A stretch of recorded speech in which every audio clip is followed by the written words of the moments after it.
Hey there, it's me, Mug, and I'm bringing you my early access review of Hades 2. The entire review is spoiler-free, and it's focused on one very important question: should you buy the game now or wait until its 1.0 release? To start off with, if you like Hades, then you are going to love Hades 2. Even though it might seem impossible and you might disagree with some details, I think Hades 2 is even better than Hades 1. Supergiant Games has never made a sequel before, and in this case I'm happy to report that they have made a sequel because they had plenty left to explore with this world and the systems here. If you're completely new to the series, then I recommend you go play Hades 1, it's on sale.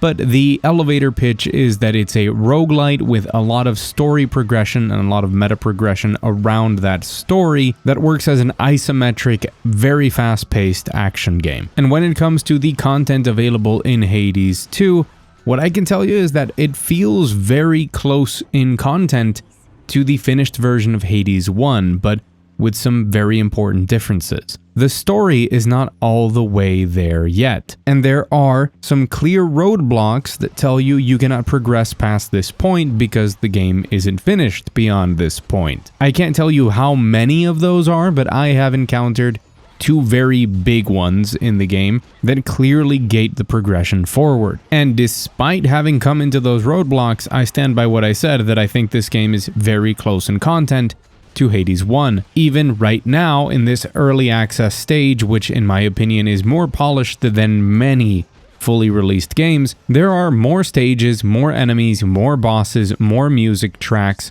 more systems, more meta progression elements than there are in Hades 1. There might not be quite as many gods and boons yet, and there are not as many weapons. To give you a good barometer of where we are in content, there are 5 of the 6 weapons that appear to be in the final game. Maybe there will be more, I don't know how many surprises are left in store. And those 5 weapons that are in the game each have 2 different additional aspects to them, which are modifications to those weapons for those of you who are new and change some of their core features. So while the game is very clearly not done, it feels like what is planned for Hades 2 is very much set in stone, and the reason that it's in early access is because there is some feedback and some details to give around the game. From a design perspective, Hades 2 takes what the metaphorical tree of Hades 1 is, with its core and then all of its branches, and while it does change some of the core gameplay elements, what it does is add like 15 more branches. And not all of those are fully grown, and some of the ones from Hades 1 are not fully grown out either, but you can very easily see where they're going. Some of those bigger changes to the core of Hades 1 is that obviously this is a new story and a new protagonist, but in gameplay it changes as well.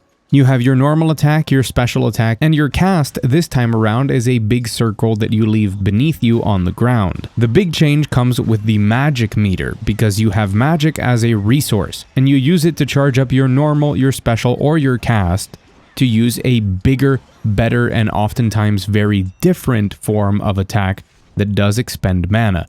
This means that within your core loop, you're going to find yourself prioritizing some of that mana, and it opens up a lot of different build archetypes. So far in the 16 hours or so that it's taken for me to reach the more or less end of the game, I haven't completed everything. I haven't obtained every single aspect or maxed out every single meta progression aspect in the game, but I do have a lot of experience with Hades 1 and I got particularly lucky with some of my runs. I have not had the same style of run in any 2 runs. Some of them have been prioritizing my cast. Some of them have been prioritizing my Omega normal attack or my Omega special. Some of them have even been centered around hexes, which is a modification of like an ultimate skill that you charge up during combat that has its own progression in each run. And I have found myself encountering new things, and even at the point where I'm at currently in the game, there's a good chance that I could encounter a completely new god even. I don't really know how much is left to discover in this build, but I know that I could get around 10 hours more from it, and that every single minute I've spent in it has been excellent. I want you to take that amount of time as, again, somebody who has a lot of experience with the first game and got very, very good at it, and also got very lucky. So I would estimate that an average playthrough of the content here is going to take you around 25 hours and probably around 40 or even a bit more if you're looking to be a completionist and get everything out of the build. One of the more important parts of it for me, though, when it comes to that amount of content, is that it doesn't have that annoying stop that Hades 1 had during its early access period, where we got to see it grow, and as we got more and more complete runs and could see some of those synergies popping up more often in them, we still got gated and were unable to face off against the final boss, or in some cases even reach the final stage of the game. While there is a lot that is blocked off here, there is just so much more content, and I have to be careful with spoilers here, that I can tell you there is a way to play this game at the moment that leads to a very full featured run that has more or less the same length and the same ability to craft a full build as what a normal run would take you in Hades 1. It's just that there's many other things in the game as well. Now, aside from that, there are things that they're going to have to balance out, be that some boons being overpowered, some weapons being stronger than others. I think that at the moment, for example, the Argent Skull is not a particularly fun weapon, and I think that the axe is maybe a little bit too strong, but also just for general feedback, you're going to encounter things in the game that maybe are not their final form. I, for one, have the theory that some of the aspects for the weapons that are in the game at the moment feel very bland, while there are some that are very transformative,